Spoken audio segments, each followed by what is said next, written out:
अस्सलाम वालेकुम, welcome to education world. कैसे हैं आप सब लोग? उम्मीद है सब खैरियत से होंगे। अच्छा जी, कोर्स सिलेक्शन जैसे कि आपको पता है कि ओपन हुई भी है और बहुत ज़्यादा आप लोगों के क्वेश्चंस थे कि कोर्स सिलेक्शन में ये इशू आ रहा है हमें, तो इसका क्या सलूशन है बता दें। तो कोर्स सिलेक्शन से रिलेटेड जितने भी प्रॉब्लम्स हैं उनके बारे में हम डिस्कशन करेंगे। तो बहुत सारे बच्चों को ये इशू आ रहा था कि हमारे जो मैक्सिमम क्रेडिट लिमिट है वो यहाँ पे दी हुई है, जैसे कि 15। अभी मैंने जो ये LMS खोला हुआ है ना, ये BScs के स्टूडेंट का है, ठीक है।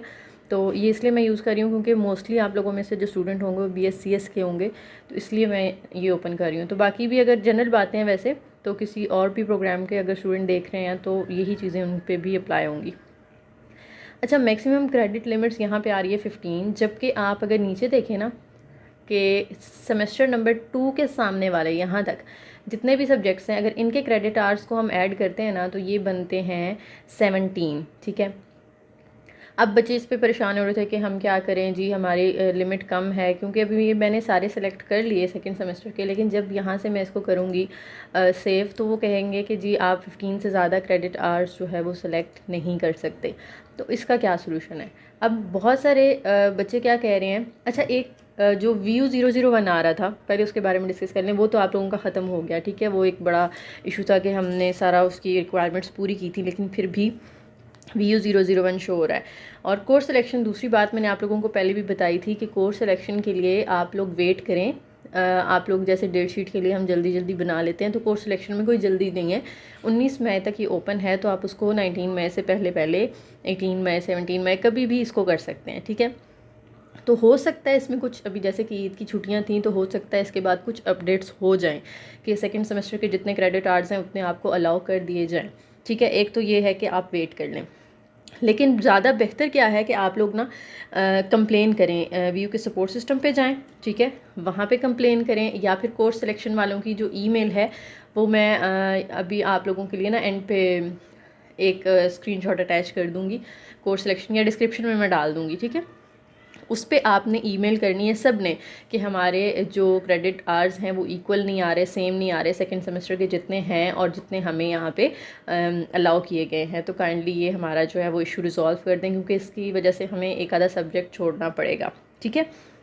तो उम्मीद है कि जब आप लोग सब कंप्लेन करेंगे और ईमेल करेंगे उनको, तो वो इसको 17 अलाउ कर देंगे। लेकिन अगर नहीं होता फिर क्या करना है? सब कह रहे हैं कि हम प्रैक्टिकल छोड़ देते हैं, क्योंकि अगर आप ये एक एक का छोड़ देंगे ना तो आपके 15 पूरे हो जाते हैं, लेकिन ये बेस्ट सोल्यूशन नहीं है, ठीक है। क्यों? क्योंकि इसकी रीज़न ये है, आप देखें जो ये है, एक प्रैक्टिकल का सब्जेक्ट है, एक आपका थ्योरी का सब्जेक्ट है। जब आप ये थ्योरी वाली बुक तैयार कर रहे हैं, ये जो प्रैक्टिकल में चीज़ें होती हैं ये बेसिकली उस बुक के अंदर से ही हैं, ठीक है।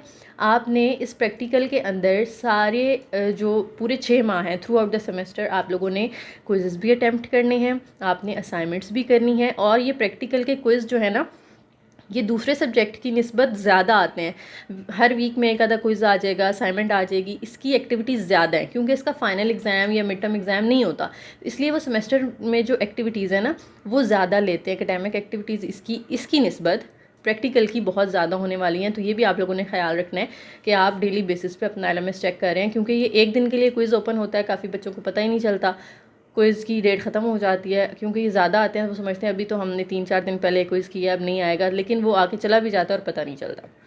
तो आपने डेली इसको खोल के चेक करना है।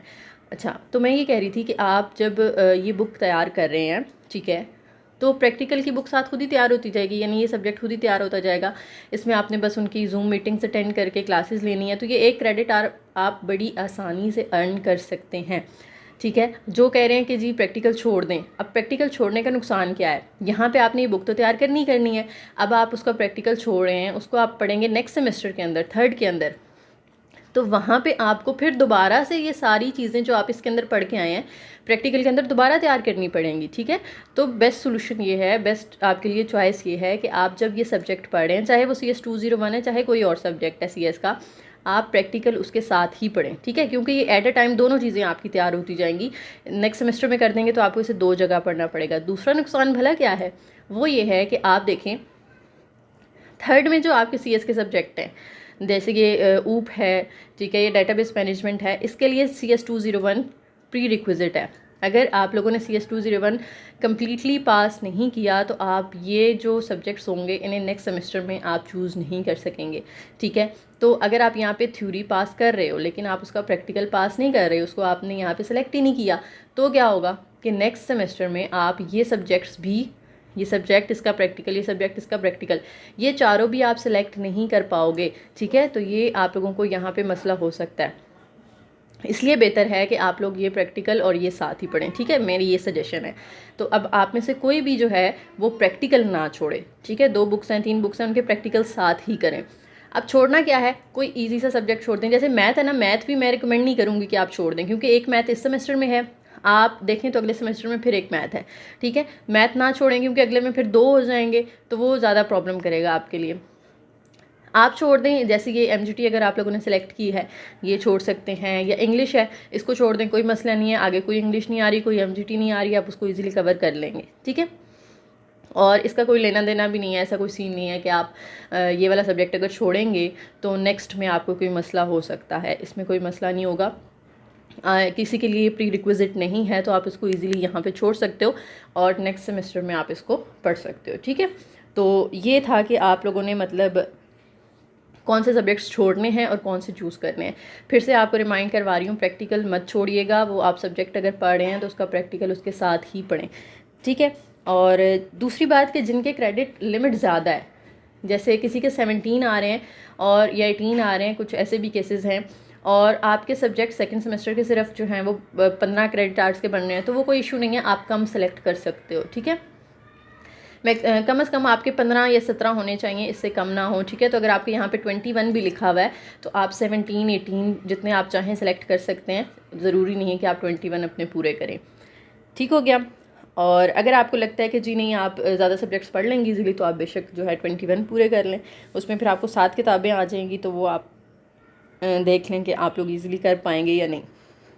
दूसरी चीज़ डी ग्रेड, जो कह रहे थे कि जी डी ग्रेड को इम्प्रूव करें कि ना करें, देखें आप डी ग्रेड को इम्प्रूव करेंगे ना, एक तो ये होगा कि आप जब वो सब्जेक्ट सेलेक्ट कर रहे हैं तो आपको सेमेस्टर का एक सब्जेक्ट छोड़ना पड़ेगा, ठीक है। तो वो आप अपनी स्टडी स्कीम देख के उसके हिसाब से करें।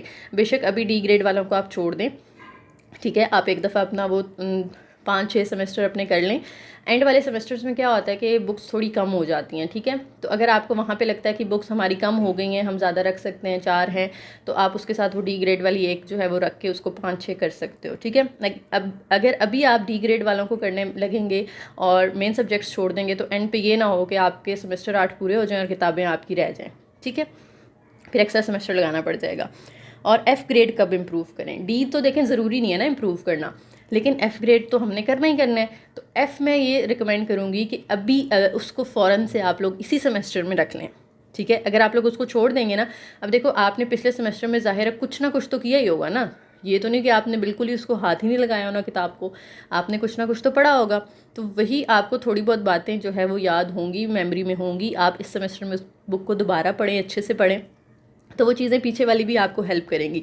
लेकिन अगर आप उसको अभी चूज़ नहीं करें, नेक्स्ट सेमेस्टर के लिए छोड़ रहे हैं, तो आपका 6 महीने का गैप आ जाएगा और जो चीज़ें थोड़ी बहुत आपने याद की थी वो भी भूल जाएंगी, ठीक है। बाकी आप लोगों की आगे आप लोग बेहतर समझते हैं, लेकिन मेरी सजेशंस जो हैं वो ये हैं कि आप लोग इस तरह से कर लें, ठीक है जी।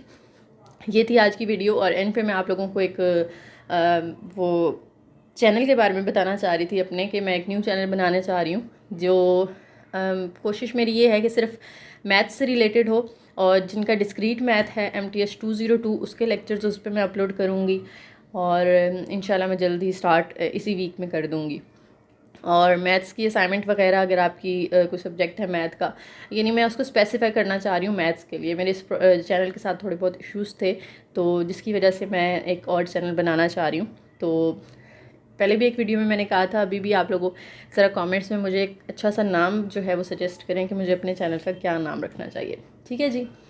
मैं इंशाल्लाह सारे कमेंट्स आप लोगों के पढ़ूंगी, और बाकी अगर किसी के क्वेश्चंस हैं कोर्स सिलेक्शन से रिलेटेड या किसी भी और चीज़ से रिलेटेड, तो आप लोग कमेंट सेक्शन में पूछ सकते हैं। इंशाल्लाह मैं सबको रिस्पॉन्स करने की कोशिश करूँगी। वीडियो अगर पसंद आई हो तो लाइक करें, शेयर करें और चैनल को सब्सक्राइब करें। Thank you.